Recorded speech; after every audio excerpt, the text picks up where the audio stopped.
internautes et bienvenue dans votre émission. C'est pour moi un grand plaisir de vous retrouver encore une fois. Non, vous savez que Belé à Rolanda Visso la fois passée, une émission où tout ça là qui bino il y a résumé, il y a bouclage et ça la na commune Makala. En tout cas, un grand merci à vous, mes chers abonnés. Continuez de nous regarder, de nous suivre, de partager des liens avec vos proches. Et vous pouvez aussi m'acasser à cause de la bino mingi sur genre émission de qualité. Alors aujourd'hui, ensemble avec vous, nous allons un peu décortiquer quelques sujets liés à l'actualité du jour. Alors, dans le dossier où il y a fonction publique. Tout le monde qui a bisona bino longo Hollanda que bon qui un agent c'est inacceptable. Il y a comme que dans le Congo il y a des gens qui travaillent qui bouffent l'argent de l'État congolais et pourtant basala comme ça monté bana bandaku parce que basaba baya bana ya baya ils sont là pour bouffer l'argent de l'État à travers leurs relations ma famille na bango. Mais un grand merci à celui que j'appelle le cerveau d'État, le ministre Jean-Pierre Liaou de la fonction publique. En tout cas, avec lui, dans le gouvernement, il y a des warriors Oyo. Donc, il n'y a pas un ministre qui fait mieux que lui. Donc, en tout cas, chapeau à toi, l'excellence, monsieur le ministre, et la fonction publique. Alors, tu as dit que tomber dans le Kamoko Awa. Ils allaient vraiment malamouté, il y a un individu, un seul individu. Moutoumoko, vous avez agent à l'État. Au travail dans l'État. L'État fout à Kayo. Mais, Azan a au moins 34 cartes électroniques. 34 cartes électroniques. Où il y a une banque, il y a un mbongo, il y a un mbongo, il y a 20 millions de francs congolais. Il y a 40 millions de francs congolais. Il prend son argent, il y a un comment est-ce que dans mboka oyo mutu akozalana yemoko akendaka na ba carte ya batumi? Est-ce que d'abord ça s'est fait? Parce que le lot avec digitalisation mutu oza na carte bancaire na ye pour que nous kozwa mbongo ba betaka na machine ou misi photo au tia print. Mais un seul individu yemoko azali na 34 cartes et puis OK na na banque moko a déposé tous les 34 cartes na guichet. Ça fait très mal, ça fait vraiment très mal. Et je ne pense pas que une image où on a vu Bolanda a tombé dans piège à ministre, donc à quoi il n'a pas ministre et ministre a placé devant la justice à Katamaramna. Tu as une image pour Tozonga. Vous avez agent public? Oui, ministre de la Culture et de la Santé nationale. Alors, qu'est-ce qui justifie que vous puissiez à vous seul détenir plus de 34 35 cartes? C'est combien? 34 cartes. C'est 34 en ce moment. Oui, 34 ici. C'est-à-dire ma femme à Salaka et moi qui suis dans Brazzaville à Defsa Biloko. Ngamo pe ba jana biso so bazana ba problème na ba petit commerce na ngamusu na Salaka à part musala ba rapi ko defanga yimbongo. Siko tellement ba kima mingi na ba mbongo confiance ces ateuropé c'est ba fouti aya moi la bela qui zela rappel prochain. Alors là comme tous en ministère moko so ningo zelo nanga to zelo kwa madame nanga osimbisi carte na yo na code na yo ba futa biso pe to za ministère mon message roya yepa nanga na ke na zimbongo na zongi nango na zimbongo nanga la longoli na zi oya yo na pesi yo. Alors na paye o ba ko futa biso pe singa na za yolo na kitaka na Equity Bank oya 7e million nde na yo komana na bimisi ba carte nyonso na pesi bango bando beta na ba solde ba beti ba solde sili allez. Donc banque les beta ba solde na ba carte ba agent na bango oya ya comment dirais-je ya Cash Express. Bazu ba carte wana na pesi bango ba carte ba beti ba solde siko faut ba pesa nga mbongo ba pianga mbongo na zimbongo ke na ngonda ba na banque moto bazo beta bazota ba solde ba ta ba solde ona ena ngona Cash Express Cash Express wana za libanda na kata banque donc clôture ya banque bango siko baza libanda ya banque basko na katité bazara 3 filles ou 4 filles bazara. Abeti basod babimisi mbongo. Mais baza ba agent à banque. Oui, ce sont des agents à banque. Ouais. Parce que na ba étudiants tout, il y a Kinshasa ba cash express c'est dans la carte. Donc yo memi 34 cartes. Oui, il y a ba agent na biso. Il y a yo moko ozo vérifier. Non, il y a un peta qui agent et dans la carte. Mais est-ce que vous avez qui na ba procuration? Na ça ba décharge na ba onanda. Non, procuration. Te procuration na ça ngote mais ba décharge na ba onde ba signer ki na zimbongo ya agent na biso mobonda. So ba fouti avec na récupérer na ça ngona nda. Mais procuration na ça ngote alors. Mais tous à la sérieux. Yo ali fonctionnaire à l'État. Oui, devant guichet à banque, on s'est retrouvé na 34 cartes, il y a pas fonctionnaire. Oui, mais il y a pas fonctionnaire à l'État. Yo moko na 34 cartes. Donc vous prétendez que ba fonctionnaire ba défisa ki yombongo, au défisa ki bango. C'est quoi yo ba pesio ba carte na bango, na ba code na bango. Yo okene na banque. Donc, aux en a ba code na bango. Donc, yo zui carte na numéro ya moto, na code na e. Après sur yango.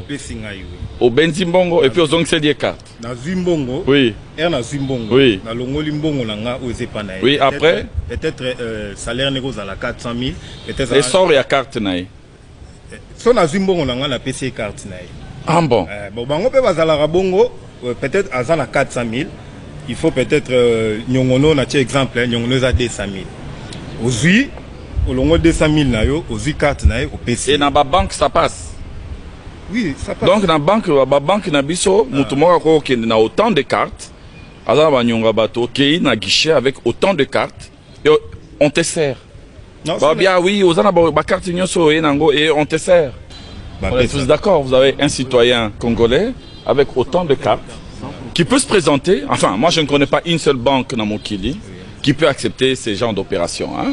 Ça veut dire que Yomoko Motokei a plus de 30 cartes, on s'est pointé devant guichet à banque, et puis, on l'a dit, on a nyongo bato, bazana ba nyongo dangai, et puis, on dit qu'on fout à yozo, on a solde, combien, 700 000, 400 000, bazo bimisela ombongo, bimisela ombongo, on a 30 cartes, on remballé nyoso au kangi, et puis, ok, na yo.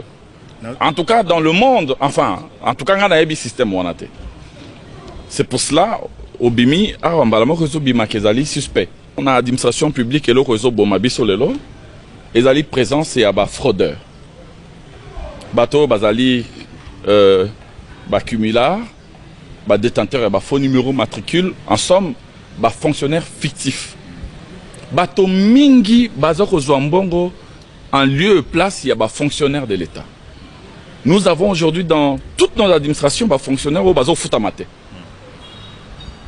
Mais mbongo ezako bima. Ozomona ba liste mosusu ezali wanaka ka ba liste au kanisi des fonctionnaires, nous avons des fonctionnaires fictifs.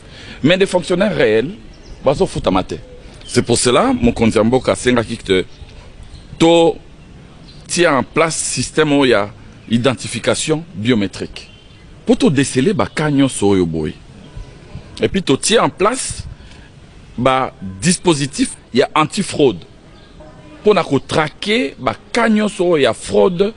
Ils ont ça que fonctionnaire, toujours bola nambo cannabis. Administration publique, il y a toujours secteur, il y a Sony. Pourquoi? Parce que Mbongo, ils ont kende ailleurs.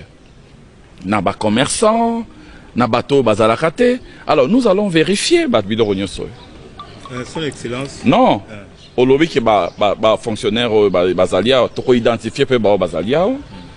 Eh bien, bango nyonso bakozala entendu pour que clarification soit la fête. Pour moi, si vous voulez,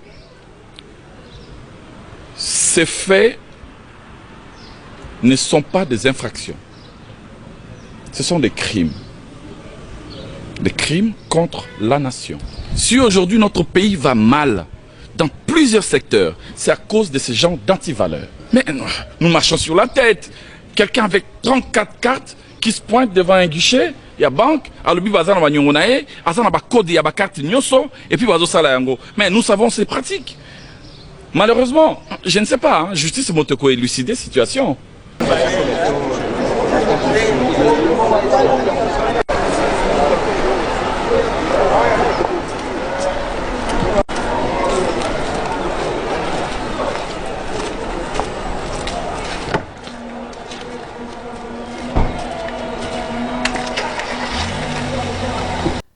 Merci. Là, vous venez de suivre. Hein, un grand merci à toi, Eugène Pandou, qui est derrière la caméra, mon réalisateur professionnel. Donc, Bolandi Wana, Bomoni, ça fait très mal. Hein, ça fait très très mal. Parce qu'à la maison, il y a des gens qui souffrent. Les gens sérieux, on peut travailler dans l'État, mais on a numéro matriculé dans des cartes. Mais de voir un individu comme ça, il se promène avec autant de cartes. Na voiture et puis il est à l'aise. Donc voilà. Tout le monde qui est sous, c'est pourquoi Nazo Sabino il n'y a pas un ministre dans le gouvernement où il y a un warrior, le cerveau d'État, Jean-Pierre Léao, ministre de la fonction publique. À Tomba qui est sous, lors d'une sortie médiatique avec l'équipe nationale, il y a un moment que je salue en passant, Sylvie Bongo, la fierté de la presse congolaise. Hein? Mon grand frère Gilles Bumba, pourquoi pas Maman Solange.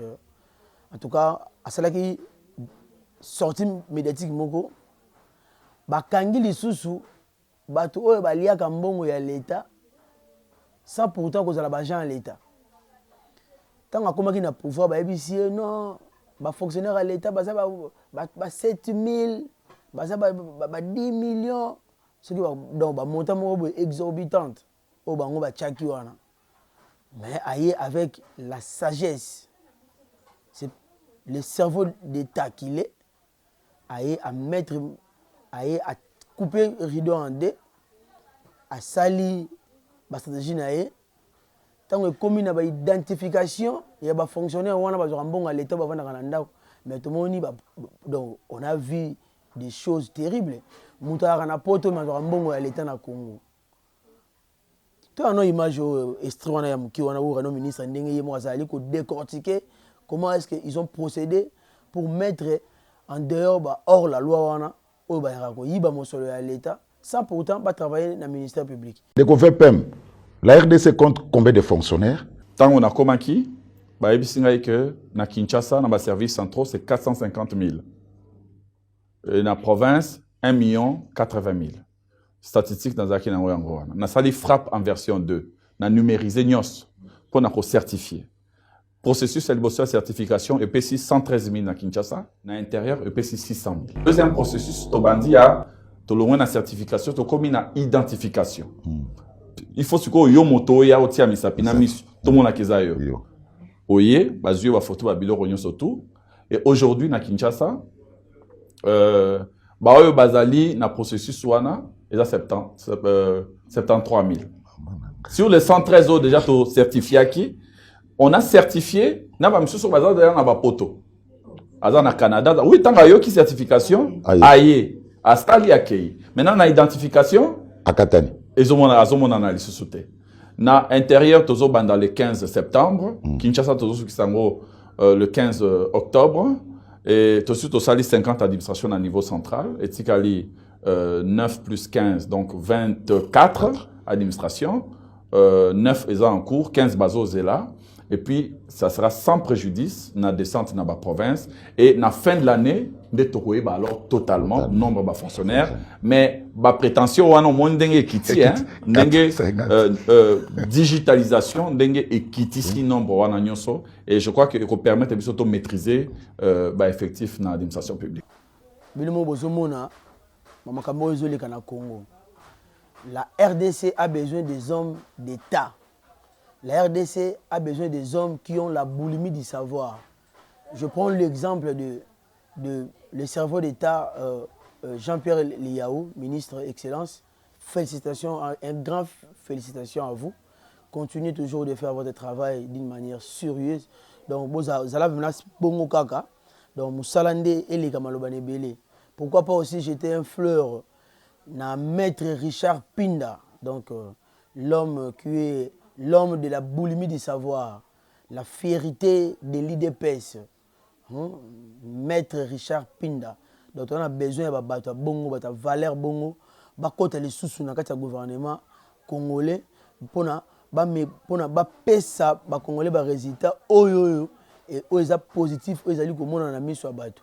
Le ko la ba Jean-Pierre Léao hein so moni na tanga comme mingi parce que azamuto ça vraiment musala na ye alors ba pembeni ya ba bongo il faut que zo ba loka ba maître Richard Pinda ya biso Pinda hein en tout cas là où vous êtes je vous salue hein, mon maître donc bateau bazana la capacité bana cerveau il y a qu'on réfléchir il y a qu'on cogiter pour pouvoir donner des résultats positifs au peuple congolais donc merci en tout cas tokolobela sous élément où nazolobela ya mibale ezali procès Jean-Marc Kabonde. Nous avons tous suivi Jean-Marc Kabonde a été arrêté après avoir la sortie médiatique nae binomo boyokaki bomonaki bolandaki à travers nos médias à travers l'internet bomonaki ndenge abandaki alobaki asalaki point de presse nae mais ici au Congo il y a des gens malins des gens intelligents oyo nalobaka toujours lorsque oza koloba to ozali kosala point de presse conférence de presse il y a des gens au basalaka analyse des discours basali tableau il y a unité de signification na kati wana basala ngo opérationnalisation bavanda ko disséquer ba discours na yo moko par phrase. Vous allez suivre la charge où ils ont retenu pour Jean-Marc Kabonde des propos parce qu'il est accusé d'outrage ou soit d'offense contre le gouvernement ainsi que outrage au président de la République. Il est clair que M. Félix Tshisekedi aujourd'hui doit être considéré comme un danger au sommet de l'État. On constate la flambée des arrestations des leaders d'opinion. Ce qui va traduire en justice, le site prémonitoire d'une dérive dictatoriale. Donc, nous avons charge aux alliés retenus contre hier. Et puis, on va aussi balancer quelques images pour comprendre réellement Kabonde avait tapé à côté. Kabonde a dit des choses que lui-même ne maîtrisait même pas, des choses qu'il ne fallait pas dire, parce qu'il y a aussi des secrets d'État. Tolandaki a président de la République alobaki soki oko critiquer régime. Mais le bon makambo est vrai. Sur le makambo ça le kuta ba ko poursuivre en justice.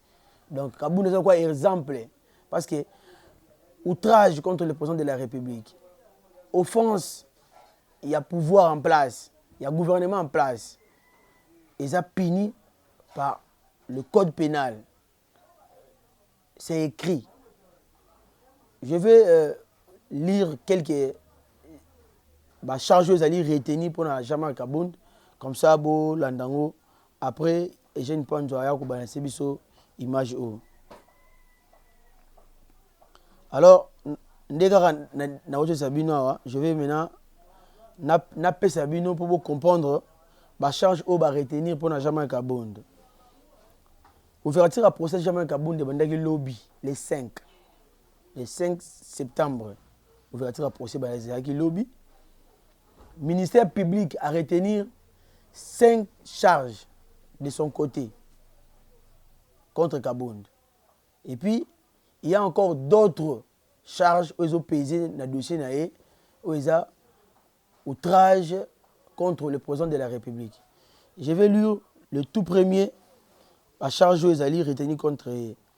À cette ouverture du procès, le ministère public dit avoir retenu quelques propos, au total 11, pour asseoir l'infraction d'outrage contre le gouvernement et le Parlement, lesquels faits sont prévus et punis par l'article 137 et 136 primo du Code pénal, livre 2.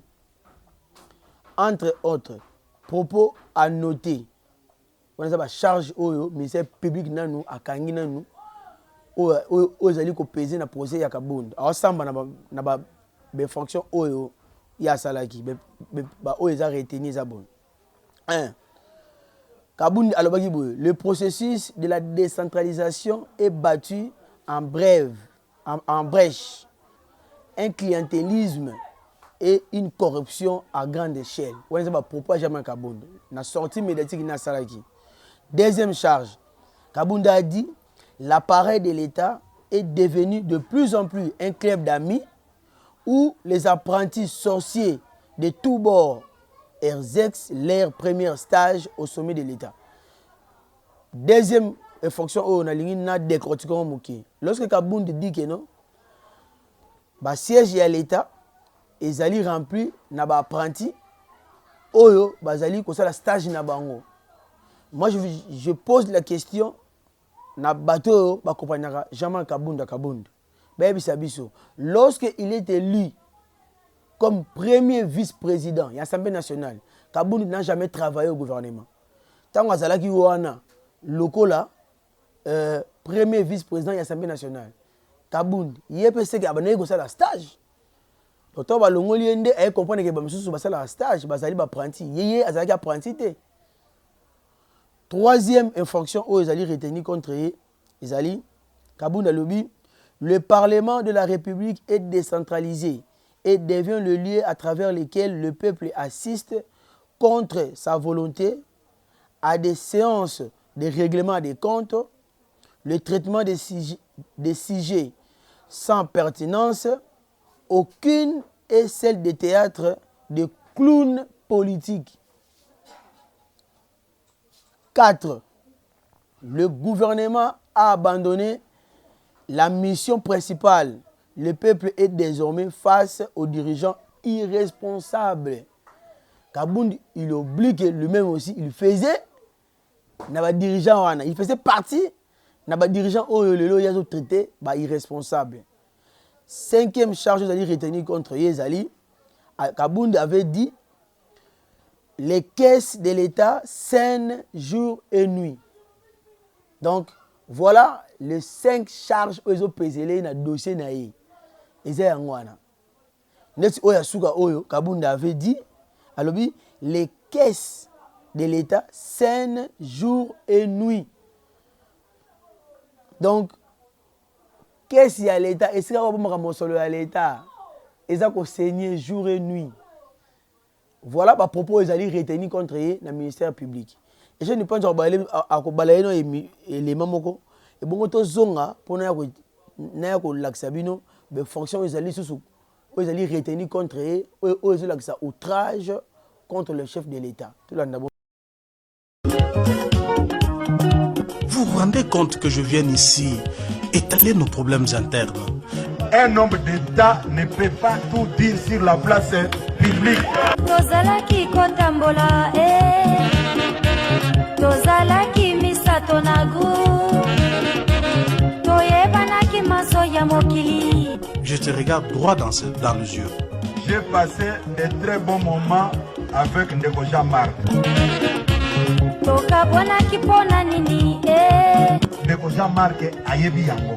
Je ne peux pas vous dire de quoi s'agit-il, mais biso moko toyebi secret Kambouana. Matongi eletaki biso betae. Félix Tshisekedi, au jour d'aujourd'hui, ne gère plus l'UDPS. Toyebanaki maso ya mokili. C'est pour vous dire que tozaki na ba rapprochement ya makasi. Tokabonaki pona nini Je vais vous dire une chose. Voilà.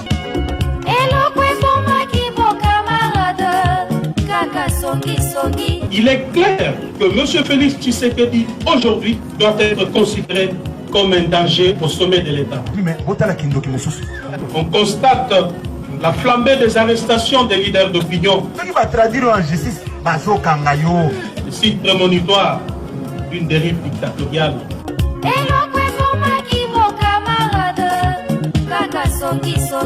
Au mois de novembre 2021, Sir Jean-Marc Kabound avait ravi les carrés d'un paisible citoyen congolais. Vous remarquerez sans doute qu'il existe désormais une catégorie de Congolais à poursuivre avec acharnement. Jean-Marc Kabound, récemment exclu du parti pour, entre autres, détournement de plusieurs millions de dollars.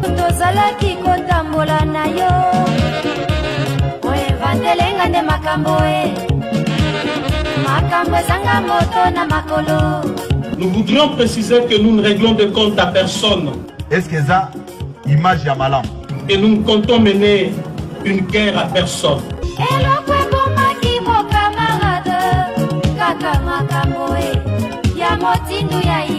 Mais comment ça fait-il que l'UDPS maintenant accède au pouvoir? L'UDPS viva. Mais nous sommes incapables d'assurer ne serait-ce que la circulation routière.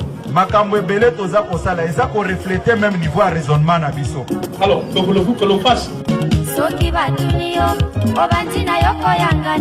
Ngai ndenge nazali boye naza en conflit na mutu moko te.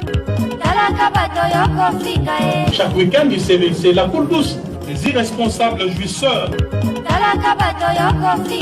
ce qui dit a lamentablement échoué.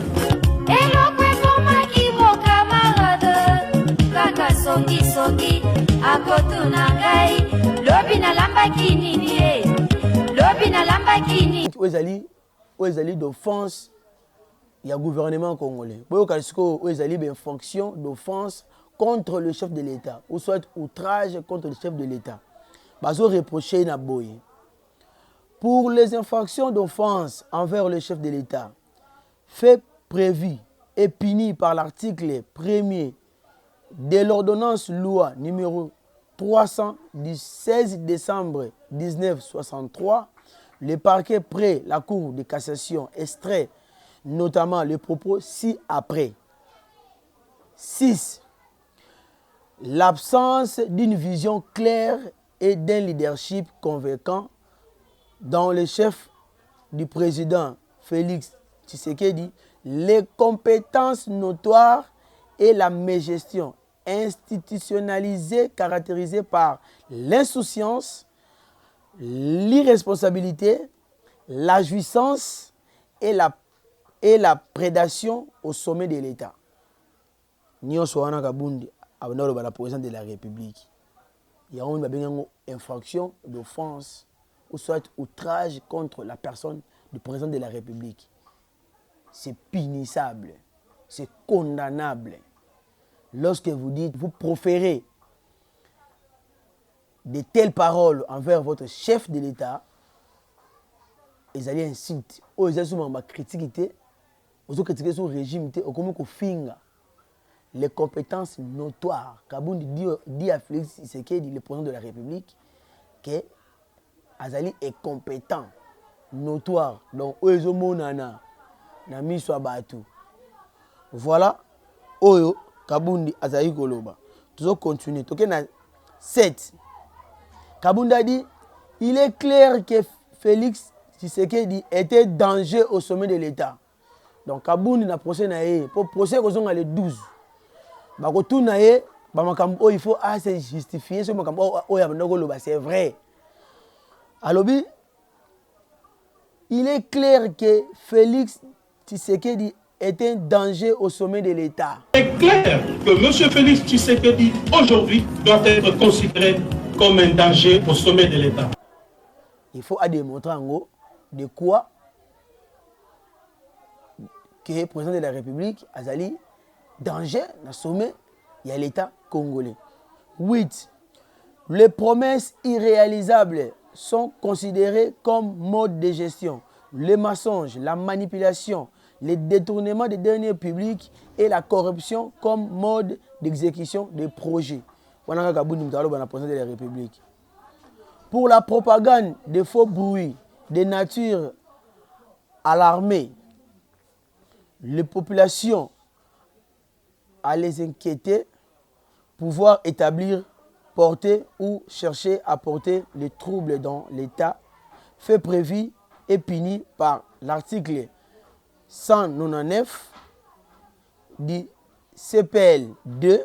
Le parquet énumère les propos tels que les fonctionnaires, les militaires, les policiers qui devraient bénéficier tout simplement de l'amélioration réelle de leur salaire minimum garanti restent toujours bernés par la supplément propagandiste.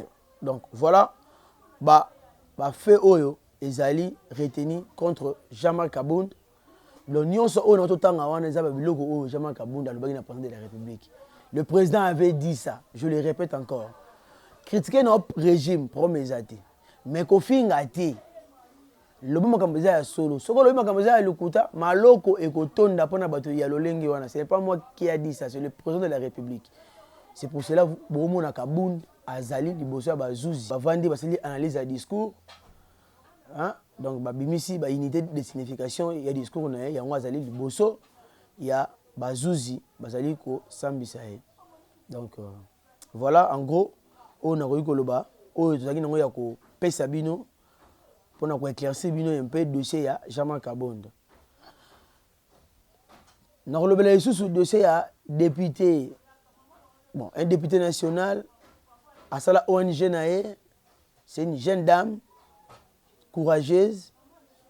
Azali à la œuvre nae caricative. Asunga kabatu, aida kabatu à travers ONG nae. Abimisi mbongo nae, mama ya batu. Mbongo nae lati na tamona nae na kelasi.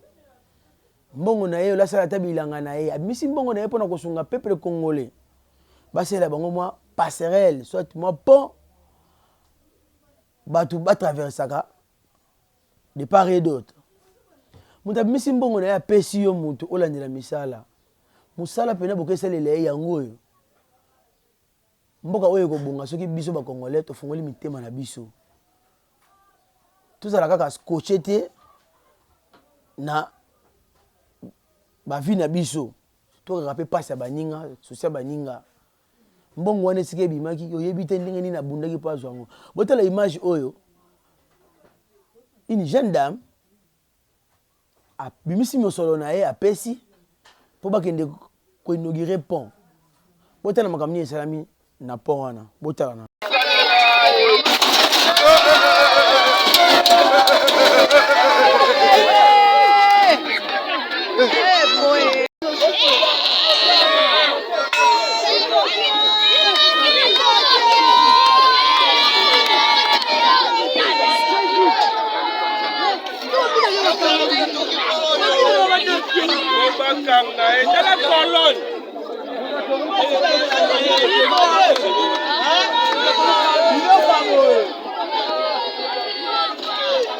vraiment botela pena makambo ya lolenge oyo oyo azali architecte nini azali makambo oyo azali apprenti te nini babiloko oyo il faut yango moni ordre national des architectes ebimaki mpona makambo boye.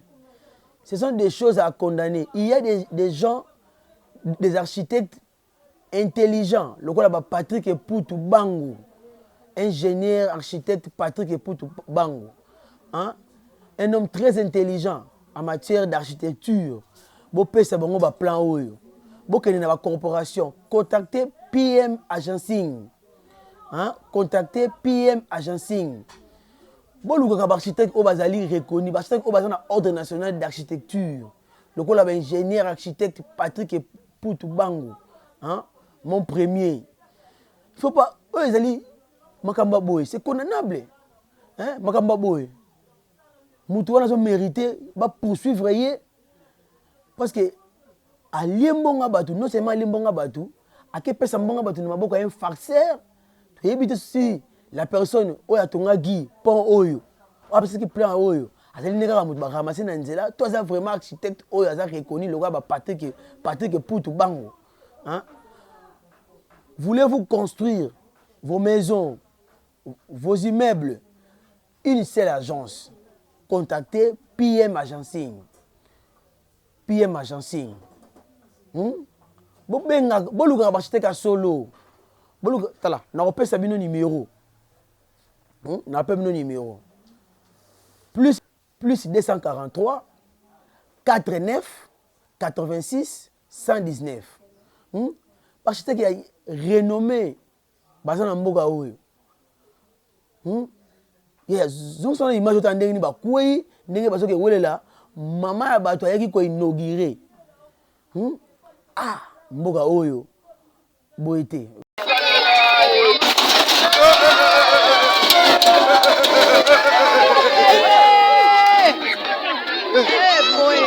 Voilà, binomo bolandi bomoni ndenga kwesi mama ya bato azimbongo na ya lié atangeli point ya mabe alinga succès na pota ole mbongo na ye au quoi ici n'a pas autongi à bien te ce qui passe au gars qui a mis sur ma kilana ya mis bon na ya yo muto le mbongo okimi alors to conclure l'élément o et je ne pense pas ba élection na ba mis eloko élément o phénomène kuluna to éviter et ko sila o te ko sila te na mboka o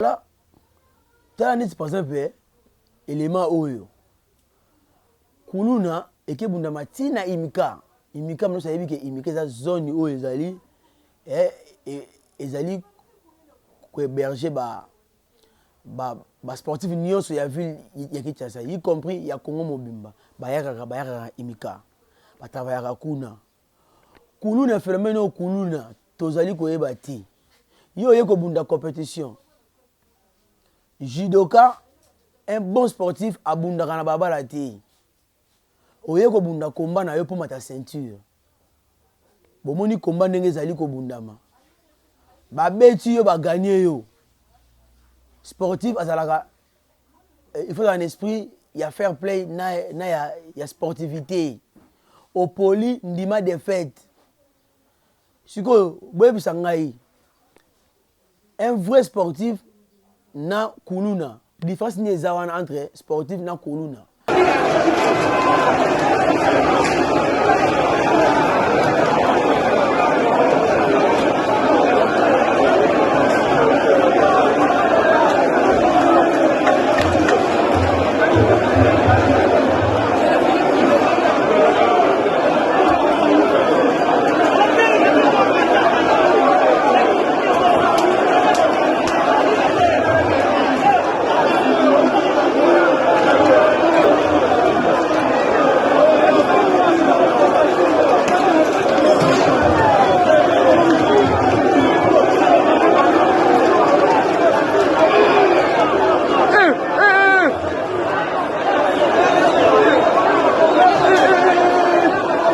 parce que tout le monde a outil ko bunda combat ba betier a poli Hollande ma défaite yé mokono sportif a reconnu abunda na imika parce que combat ne bunda na kata imika abimisi machette abano kata batu kune bimi ti a comme na niveau ya ko boma mutu akufi parce que différence ni neza entre kuluna na ba sportif en tout cas eloko l'état a tala ngonan pour te dire que un bon sportif abunda na babala te ba sportif nde bato bakangaka ba kuluna parce que yo moko sportif okomi kuluna aussi machette parce que na mona kuluna na yo différence ni ezana quel est le parallélisme hein oyo tozali ko sala entre un bon sportif na mona wa bengi kuluna différence ezate na mboka o différence ezate apoli yo wana to kata bato machette to landa ba mbangu bitumbe bundami mutakufi ba pote makile tangi to éviter est-ce que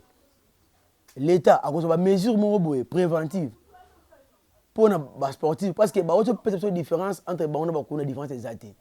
Donc, il faut, le Congo est là, il faut pour un temps. Et puis, le grand maître, exemple, il y a maître Nidja, 8e Dan, maître Léon, grand Nidja. Donc, voilà. Il faut que ça le recrutement. Il y a un bateau bien au yarocha musu ba ko sala sport aza kuluna me ba ko kima na kata sport ana sala sport na sportive mais oza kuluna donc voilà en gros aux élèves qui vraiment ba sujet qui lié l'actualité à lelo otengaki to yebisa bino à travers éléments oyo bozali kolanda oyo en tout cas un grand merci à Eugène Panzou mon réalisateur professionnel le maestro hein, mon premier hein, pourquoi pas un grand merci aussi à vous tous Oyo Bolandarabiso à travers vos téléphones portables hein, parce que votre méga nabino n'oubliez pas de vous abonner sur notre chaîne Diego Mukishi New Look. Abonnez-vous massivement continuez de nous suivre et à la prochaine. Marie, tu connais pas toi,